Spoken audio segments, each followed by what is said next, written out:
We'd like to show that that I'm a top-notch officer in the Alabama National Guard. Now, everybody wanted Alabama to be first. Now it appears that some folks who wanted it to be first are ashamed of it. You have any comments on that? No, sir, I don't. It's a sad day as far as I'm concerned. There's a lot of fine people in Alabama, and the National Guard in Alabama is one of the finest organizations in the nation. Do you expect to be cleared of any wrongdoing in these hearings? Most certainly.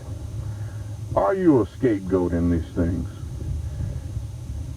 I'm not sure the term scapegoat. I think that, well, let me have no comment. All right. Will there be some political revelations in these hearings for the next few days? I believe so, sir. Mr. Price, what do you expect to do in here? Will you be able to show that Major Hathorn is being put on the spot where some other folks may be put on the spot? And is this political? Is there any validity to this other than politics? Basically, Norman, David Burns, who is the civilian counsel, and myself, who is military counsel, Major Hawthorne, would simply show, we won't show, but the records and the evidence will show that Major Hawthorne has an exemplary career, first-class military officer, did an outstanding job in building the Alabama National Guard, that is recruiting and retention. And I think the bottom line of the whole thing is simply that there is quite a bit of political motivation behind the whole thing. I believe... Can you go into detail for No, I don't care to go into detail at this time because I think it'd be a little premature. I think as the hearing progresses along and that information that'll be appropriate to disclose to the public will clearly show that there's political motivations by some individuals, not only who are members of the National Guard, but who hold political office in this state. And these hearings are expected to take at least a week, and Major Hathorn's attorneys, Lieutenant Charles Price and Attorney David Byrne, say they expect to fight tooth and nail to show that Major Hathorn did what he was told to do within the law. This is Norman Lumpkin, WSFA TV News reporting.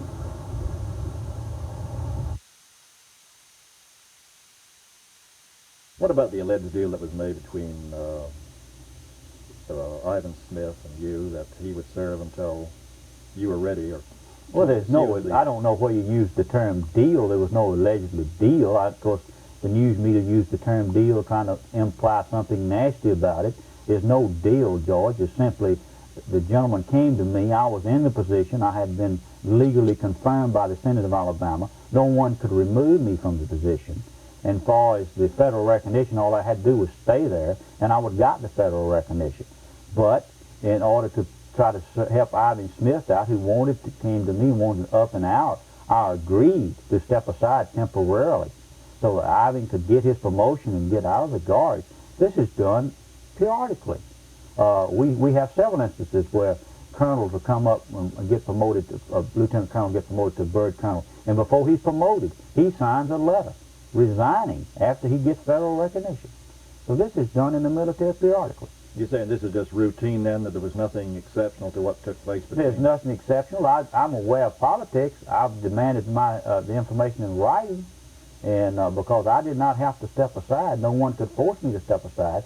The only way I could have been put out of the position would have been tried a court-martial, would have to have done something illegal or wrong, which I certainly have not done and never intend to do. And of course, the people that have done things wrong at the military department, they're about to have a conniption fit because they think that I'm going to be appointed a general again because they don't want me.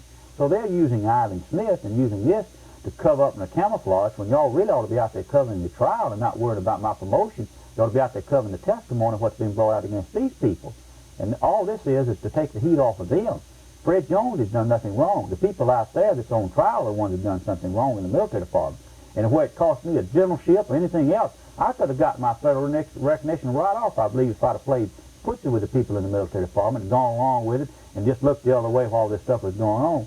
But as long as I'm serving as a senator of Alabama, as a distinction in my duty as a guardsman and a distinction as my duty as a senator, I'm going to serve the people of my district, and I'm going to do what's right, and I'm going to speak out. If it costs me a generalship, if it costs me anything, I'm going to do it because the people elect me to do it, And as long as I stay in the office, I'm going to continue to do what I think's right and speak up for the people. Were there not any retaliatory moves on your part in regards to yourself and Mr. Rollo? I have no retaliatory. What, if I was going to retaliate, why shouldn't I have done it all About getting the rank of general is what I had reference to, perhaps, in this light. How would I It would be up retaliate? to him to go ahead and approve it. General Rollo's not there anymore. I mean, at the time of the investigation. That prompted the deeper investigation of the military department. Well, I have no, animosity towards General Rollo. I feel sorry if I think General Rollo sat out there and let people use him in the military department. We tried to inform him what was going on. But if I wanted to retaliate against General Rollo, I'd have done that. I would have contacted Auburn University and said, if you don't want me to filibuster the education budget, you not have a budget, you better not put General Rollo back on. But I don't play those kind of games. Did Governor Wallace promise you the rank of general? No, Governor Wallace has never promised me anything. How do you mean, promised me the rank of general? How much did the desire for the rank of general on your part play in the investigation? None whatsoever, because I was a general in the Alabama Guard. What are the requirements to be a general?